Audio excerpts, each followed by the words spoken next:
Hello, it's Debbie Gilbert from the Business Awards Show, and I'm also the founder of the Best Business Women Awards and the Best SME Awards. And today I'm delighted to be joined by Stephanie Brown, who is an awards consultant, having written over 500 award entries over the years with an 88% success rate. Stephanie is a real expert on crafting an award entry that gets your award entry noticed by the judges for all the right reasons. And she's also got some thoughts on using AI for award entries. And we're going to discuss a little bit about pay to play awards and what that's all about as well. But first, welcome, Stephanie. Thank you. Hello. Lovely to meet you. And let's start off by talking about your journey to what you're doing today. So, what you did before and what led you into the world of award writing. Okay, how far do you want to go back? Well, we like to know it all. We like to know the Okay, story. so my journey is strange. As you can tell from my accent, I am not originally from the UK. I'm originally from Montreal, and I emigrated to the UK over 30 years ago, um, seeking adventure. I was a professional dancer, Oh, wow. and stage manager and lighting designer. And that was my first career. And I came over here seeking adventure. And I loved it so much that I stayed and I kind of continued with that career for a few years. And then I was heading into my early 30s and I kind of knew that, and I didn't want to be a starving artist anymore. Um, so I went to, at the time I was living in Islington in London, and I went to my local recruitment consultant, and kind of said, I'm looking for a real job. And this was like the early 90s. And I said to them, two things. It has to be something in creative industries because that's my heart and soul. And I think I would die if I worked in a law firm or a bank. And the second thing is, I only know how to use Macs. Right. Now, I was super lucky because where I lived happened to be down the road from the hub of the creative industries Mm, in London at that time. mm. And I got a job, it was temporary to permanent as a marketing assistant of a design agency that no longer exists. It was kind of absorbed into another agency a few years ago. But at the time, they were the UK's #1 creative design agency and they were growing really fast. And they said to me, so they had like this. So I was the marketing assistant, and my boss was dealing with all of the sort of pointier, sort of new business pitching stuff. And I kind of raised my hand up, even though I had no experience in it, and said, "Oh, this PR and marketing stuff, I think I could possibly do it." And upon reflection, I kind of think of it like, the first part of my career was all about nonverbal communication. So it kind of seemed right to sort of suddenly move into a direction that was all about verbal communication. Um, Mm. so and basically I ended up working in-house in creative agencies for about 10 or 15 years. I can't remember exactly what that was. And part of that role was writing awards entries. And I did find that I had a real knack for it. Mm. I had, maybe it was because of my creative background, I don't know, but like, as we all know, with award entries, it's kind of like, a little bit of, well, it's about 50% creative thinking to make it an engaging story. And it's also, 50% analytical thinking to sort of find the right nuggets of impact Mm. and proof points that will make for the winning entry. And I seem to have a knack at that. And then I worked my way up the ladder and I became sort of board level marketing position in an agency. And then it was 2008 and the recession hit and I was made redundant. Wow. And it was at that stage that I kind of decided I'm gonna go it alone. And at first, my business was kind of the way it was set up. 50% of my time was spent as a marketing consultant for the agency world, and 50% of my time was doing awards for agency side and brand side. And what I discovered, and then about 5 years ago, I went entirely to award stuff. And yeah, that's kind of my journey. But I think what's important here, the important thing about my marketing background, I don't think my dance background is that important to this, but in terms of my marketing background, is that I always tackle when I'm working with people on awards entries and also on their award strategies, I always have my marketing hat on. Mm. So for me, being shortlisted or winning an entry is just a means to an end. It's not Yeah. the end itself. And so I'm always thinking of, is this a story that they can leverage beyond an award entry in order to make the most of their marketing spend? So getting the most bang for bucks in terms of an award entry, because it's kind of like PR, like if you're paying a PR agency, the end game is not getting the press coverage, it's what you do with the press coverage after you get it. Yeah. So for me, it's the same thing. It's not just, and even if you don't win an award, you still have fantastic content that you can leverage. So that's what I think part helps to make me a little bit different.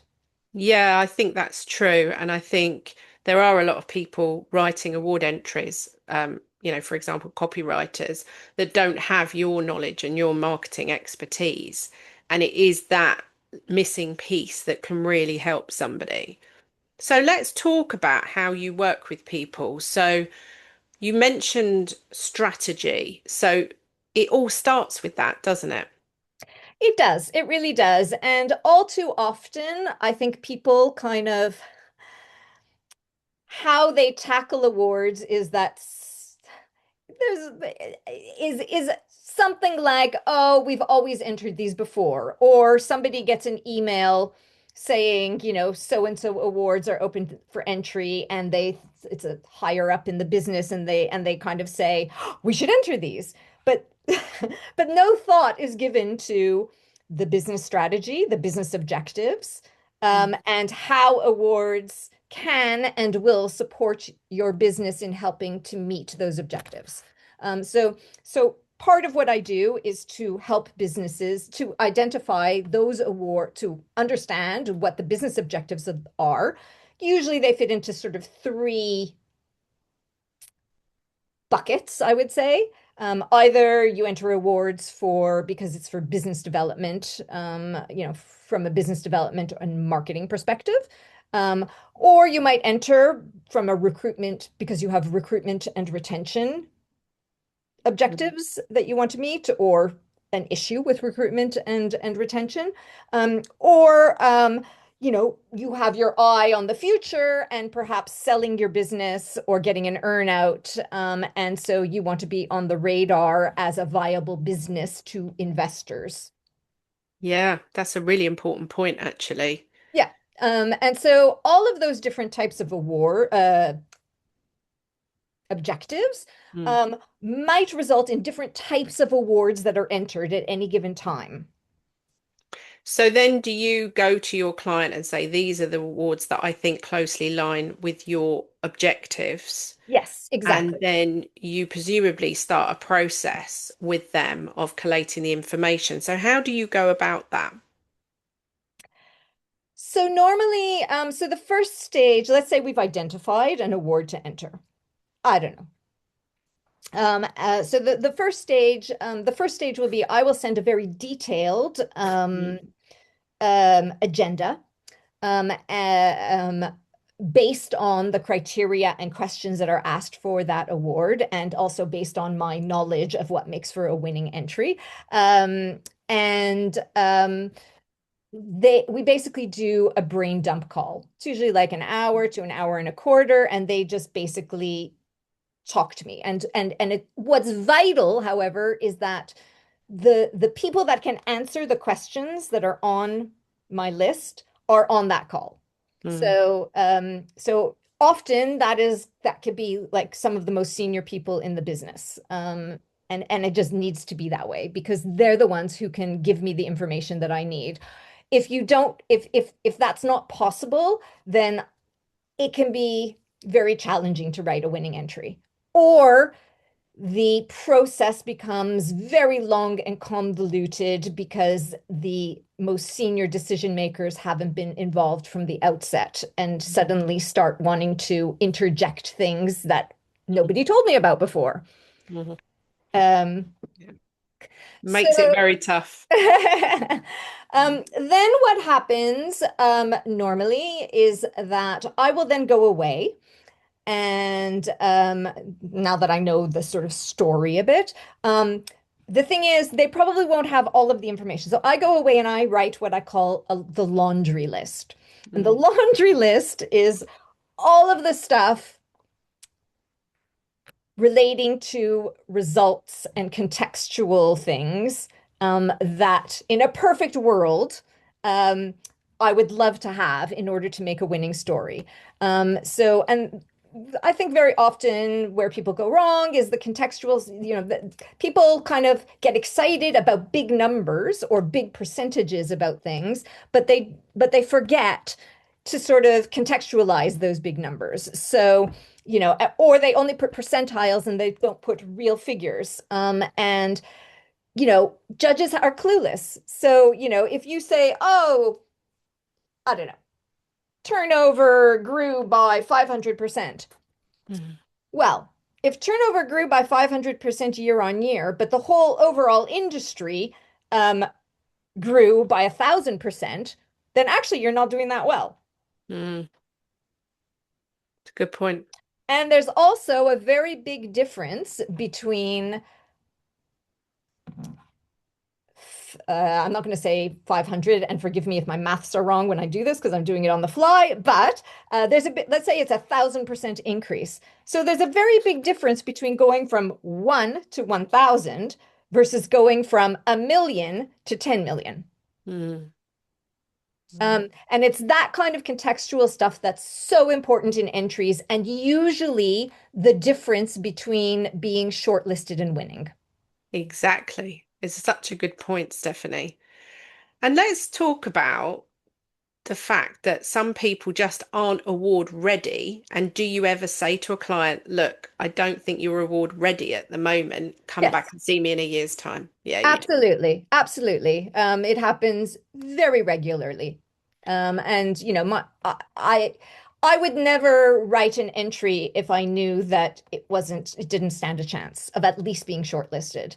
Um, that would, I would lose my own personal credibility. And then the knock-on effect to the business is huge because they will be turned off of awards forevermore because everybody will say, "Oh, we invested all this time and money in entering an award and we got nowhere." Well, yeah, because you weren't. It's not time yet.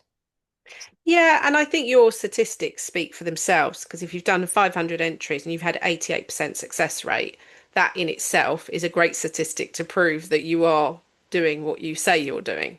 Because I think that's quite important because we've had people through the Best Business Women Awards who've entered and they haven't got through. And then they've called me up afterwards because we give feedback. And then they'll get very upset because they've spent money on working with an award writer and that award writer has taken that job on but actually didn't read the criteria properly or didn't do the deep dive into whether or not that business would actually stand a chance in that particular category. So it's really good that you're so ethical where that's Yeah. concerned. Yes, and what I would say is that also is the difference between somebody who's a copywriter versus somebody who Yeah, positions themselves as a yeah. consultant. No, I think that's really useful and really valid. So let's talk about these awards where people get emails and it basically says, hello, you've won an award. What's your thoughts about these emails that people get and then they end up down a bit of a rabbit hole spending a lot of money to gain this award? What's been your experience of that? Yeah, I mean, runaway. I mean, there are many red flags when it comes to awards, unfortunately. Unfortunately, there is a small minority of awards that have loud voices that have ruined it for the credible awards. Mm, It's very unfortunate, but I suppose such is the way in life generally, you know. mm. How Uh, how um, do people go about selecting credible awards? What would be your kind of benchmarks that you're looking for? can we do it the other way around? Yeah. I'll talk about some of the red flags, Okay. and obviously going for awards that don't have these red flags Yeah. is a good way of making sure that, you're going for the right awards. So I guess, well, I might throw in a few other things as well. But so one of the things that I would say is if the award is run by an industry body, so if, I don't know, you work in your business is in the insurance industry and there is, I don't know, the insurance body of the UK Mm, association, chances are that will be a very good reputation. That those types of awards tend to have extremely good reputation. I would put those at the top of the mm, sort of top tier type awards. Also because a lot of those industry associations tend to be um, registered as charitable organizations. So they're not in it for the money. Any money that they make is invested back into the mm, organization or back into the awards. So that's one mm, good thing about, one thing about well-respected awards. Now, you actually wrote a piece recently, and I guess some of the things that I'm going to say here echo what you've said, but I guess it's judging criteria. If an award is deliberately obtuse about their judging criteria or the relative weighting of each of those criteria, that's a red flag, you know. mm, If if they're asking you to write an entry, but they're not telling you how it's going to be judged, don't mm. enter. Because you're just sticking your finger up in the air and guessing how it's going to be judged. Um, Um, some awards, and I think this is probably more in the creative industries and marketing industries, but some awards have like the call for entry and rules and how to enter, et cetera, et cetera. It's like 100-page document. Honestly, you need a degree to figure out how to enter the bloody thing. Um, I would suggest staying away from those. Now, actually, many of those have a very good industry reputation, but the fact is they just make it so complicated and so hard to enter that it's just, makes it very, very difficult. Um, Linked to that as well is awards that have too many categories Mm, or don't have a lot of categories, but the categories are sort of overlapping or similar. For me, mm, that's a red flag that they're just in it for the money. They want mm. you to enter the same entry content into 6 different categories in order to make more money for themselves. Yeah, that's Um, um, some awards make you pay before you enter. mm. So that's another red flag. Some awards make the judges pay to be judges. Yeah, I mean we do have an entry fee and I will talk to you about that and explain why. So, we were free for many, many years, but what happened was we got deluged with so many entries that were not completed properly or were where our site was hacked. So, we introduced a very small £39 fee. That's it. It's not a lot of money, Oh, I don't but dispute entry fees yeah, are one thing, it is but not hundreds of no, pounds. no, no. Entry fees are Mm, fine. And actually, I mean, the bigger the award scheme, the more, yeah. sort of investment they need in back end sort of systems and processes to manage Mm, everything and in people, et cetera, et cetera. I have no dispute about entry fees. yeah. Although I will come on to another red flag about entry fees slightly. What I dispute is there are actually awards out there that invite people to be judges. Yeah, I don't like that. Uh, We don't no, no, charge no. judges. Exactly. And then they'll charge the judges for the privilege. For me, No, that's like another red flag. no, Like why would you want to be, if you're running an award scheme, I'm sure you will, I hope you will agree with this. You want to make sure that that you are hand-picking judges that I are best handpick. in class. Yep, totally agree. You don't want to be just have any old judge who, you haven't really vetted very well just because they pay you 300 pounds for the privilege. Well, one of them I was looking at the other day, they're charging £850 to Oh be in. my God. Yeah, And I exactly. was like, whoa, Yeah, like I feel very strongly that charging to be on a judging panel, there's something just doesn't feel right about that. exactly, It doesn't exactly. feel right. It doesn't sit with Exactly. me. Yeah, and if you are a judge, equally, you should not be expecting to be paid because A, you're learning so much about your own industry Mm. by being a judge, and B, you're giving back. Yes. So yeah.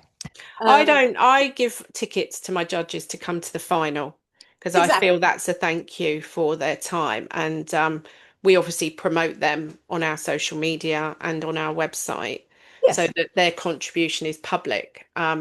I was recently made aware of an awards that said to everybody that entered, we don't publicize our judging panel.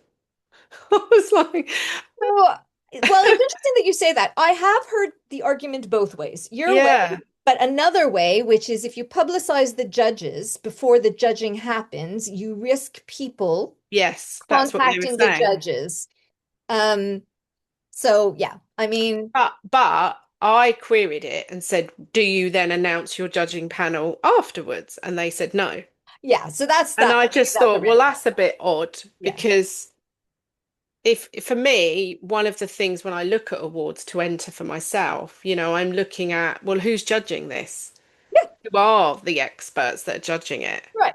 Right, So, exactly. yeah, yeah, It's I an agree. invisible panel of experts. Mm. Could be anyone. You just don't know. Um, what else? Mandatory and extortionate winners package fees. So Oh, yes, that's this is about you've typical. paid your entry fees, Mm. you've done your entry, and then in the very small print when you enter, they tell you that if you win, in order to merchandise your win, you have to pay huge entry fees, which can be like thousands of pounds or euros. So that's a big red flag for me. Another red flag is if you are shortlisted, you must attend the ceremony and Oh, or the conference that's associated and pay for that. I know, that is another one that gets That, me. I mean, people should want to attend if they're Yeah, shortlisted, but they shouldn't be forced to no. attend. I mean, there are always things that come up. Or what if you're a business that's, I don't know, in the Outer Hebrides in Scotland and the ceremony is in London and it's price prohibitive for you to send anyone? I mean, It's a big red flag for me because again, with my awards, we don't disqualify people who have been selected by our judging panel. So our process is we announce the list of finalists. That's it. That's the list. If you choose not to come, we will send you your trophy through the post if you send us the postage costs. exactly. And we don't charge people for logos. I mean, I keep hearing this that Yeah, awards are but that's all charging people linked for to the that logo. mandatory Yeah. winners package stuff, because as part of the winners package, they Yeah. release their logo for you to use for a year, Mm. you know? It is difficult, isn't it, for people to make all of these judgments? And I think it's people like yourself that can help them navigate what is acceptable practice and what perhaps isn't when they're looking at which awards to enter. So once people get to the stage where they finish their entry with you and it's got submitted, and then you sit back and wait for that all important announcement, um, how much effort should people put in to announce they are a finalist in an awards Oh, before the final absolutely. itself, before the actual event? Absolutely. I mean, you get like two hits. Why wouldn't you? I mean, if you're shortlisted and then you win, you get two marketing hits. So Yeah. why wouldn't you exploit that, and why wouldn't you shout about it? And also, there are ways and means to position things. So, if you're shortlisted and it's, a massive, if it's like, a huge award scheme that had, I don't know, 10,000 entries and you were one of 50 companies to be shortlisted. I mean, that's huge. That's huge just to be shortlisted. So if you're able to position it in that way, then why not capitalize on it? And why not, for me, I mean, I don't understand why you wouldn't want to merchandise being shortlisted. I mean, of course, everybody wants to win, Mm, but not everybody can win. And no. sometimes you're just pipped to the post, in a Mm. year where, it happens to me all the time, the entries that I write are pipped to the post by an even better entry, you know? Yeah. And you can't, you have no control over that. You have no control what other people are going to be entering. You can only control what's in your own entry and make it as good as it possibly can be. So if it's as good as it possibly can be and it made it to the short list, then yes, Yeah, we shout should. about it. Because I do get people who say to me, "Oh, I'm not going to publicize it until I find out if I've won the gold." And I'm like, "That's crazy." So it's good that you are reinforcing that you should Hmm. be sharing it at every point. Because some awards do this thing where they have a short list and then a finalist list, and it kind of three or Yeah, four those lists ones are a down the bit line. weird, maybe red flags, Yeah, if they have like a long list and a short list and yeah, maybe not quite right for those. Sometimes those ones though are the ones that are put to a public vote, which yes. is also a red flag for me. I was going to ask you about voting. My next question, what do you think about voting? I'm very much against them because it's a beauty parade. Yeah, It's whoever has the most time and energy and the biggest social media following will win. yeah. And that to me is a popularity contest. It's Yeah, not a true reflection of exactly. how good you Exactly. are. There are some awards though that I've seen, and I'm a bit on the fence of these ones that are 50% judges and Mm, 50%. I'm a little on the fence. I think it depends case by case scenario on those. But I'm still, it just doesn't sit right with me. yeah, I saw one that said, oh, I have to get votes in case there's a tie in the vote in the judging. And I thought to myself, well, why would any credible judging panel put it out to votes? Because what we do at the Best Business Women Awards, if we have a tie, then it goes to our head judge, who's Roma, and she looks at everything and she makes that final decision. Um, and I just think you're just doing that to get your list built. That's what you're doing. And I don't like it, and I won't enter awards that have that practice because I just think it's a list building exercise again. And if Yeah, you've got a proper judging process, you don't need to do voting. yeah. So, 5 years down the line of solely focused on your award writing business, is there any more tips or anything else that you want to share with our listeners about the world of awards? I think my number one tip will be do not enter if you are in the oh shit moment. Love that. Do you know what I'm talking about? For the benefit of people who may not know what I'm talking about, but anyone who has entered an award at the 11th hour will know exactly what I'm talking about when I say the oh shit moment. Yeah. This is when your CEO or MD sends an email to you saying, deadline is in 2 days, need to enter. Or Yeah. even deadline is in 1 week, or even deadline is in 2 weeks. Or one Honestly, hour. We've had that. you're just gonna, yeah, you don't stand a chance. No.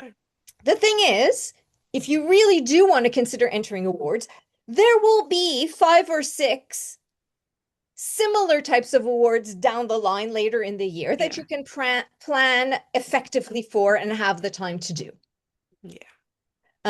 So don't, I mean, it's hard. It's hard if you are a junior employee and it's your MD who is kind of saying, we need to enter this now, by tomorrow. it's very hard to push back. It really is. Um, but actually, you do need to do that. And I remember when I was a lowly marketing assistant, and Mm, the creative director would say, "We need to enter this. The deadline is, next week." And I will say, "It's not possible." I said, "We can enter X, Y, and Z awards." So I'm resetting their expectations. yeah. But this one, not this year. It's too late. We call them the 5 to 6s in our organization. So every year we have loads of what we call 5 to 6s. We shut at 6 and we never extend our deadline. And normally they're the ones like you've just said that do not get anywhere because they've just rushed it. They haven't put the right information in. And because we give feedback, I feel people are paying an entry fee. They're entitled to feedback. And I even said to a lady this year, I said, "You were a 5 to 6." And she said, "How do you know?" And I said, "Because it's all time stamped, your entry." And she went, "I was. I literally saw your awards at 3 o'clock that day on a post somewhere and thought, oh God, I've got to enter those." So I said, you just didn't put the right information in and you hadn't really put the right evidence in. And yeah, come back Yeah. next year. Yeah, it's absolutely impossible with, to create a written, Yeah. well-crafted entry with in only a couple of days. And what do you think about awards that extend their deadline? Because I don't do that because I think it's rude for the people who have got their entry in on time. What's your thoughts on that? So I think, I mean, here's another red flag. Well, no, it's partial red flag.